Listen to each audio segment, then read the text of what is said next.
If he comes back and says, oh, it was approved, but I need to make some edits. So here we're back in Bob. Bob was logged in already. I say, you know what, I also have some attachments. And I'm just going to pull a screenshot. Perfect. Okay, I take a screenshot and I say save. If we go to attachments right here, we see that there is a PNG, an image that was saved here. I can click on it, it would open a new tab, and that's some sort of attachment there. The idea, though, is probably we would be attaching PDFs, right, that really contain the contract or other kinds of submission, a statement of work, or whatever it may be. Let's go back to the rules for a second. So if we look at that rule list, I want to actually show you this one right here.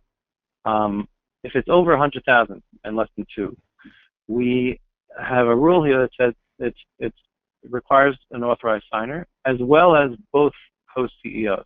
I'll just show you what happens if I do add. Bob, I'm editing the one you just approved. Yes, I want to show you what happens. But I'm editing it. So when I save this transaction, okay, you see the total went up to 120. Immediately, the submission status changed back to pending. It was approved, and that's caught in your notes, in your system notes, and it's caught back here in this approval. But revision 1 was approved, right? That's the latest revision that was approved. If you notice here, there's on the line level, there's a new number, revision 2. And there are no approval lines yet for revision 2, because I haven't yet submitted it for approval, but I'm editing this transaction. It now is subject to new rules, as you see over here. It requires both co-CEOs. You don't see those rules yet played out, applied to this transaction because I haven't submitted it for approval yet. So, okay, everything, the submission status changed. Line sequence is not that important for the human, but line sequence changed, but that just means order of approvals. And we'll see over here why it did. So based on this, again, rule description over here, the human legible text, it says we need one authorized signer, perfect, and we need both co-CEOs. So the way we represented that in the system was we put a number to this rule, and the system then applied both. The system understood that we needed 2 signatures from this role.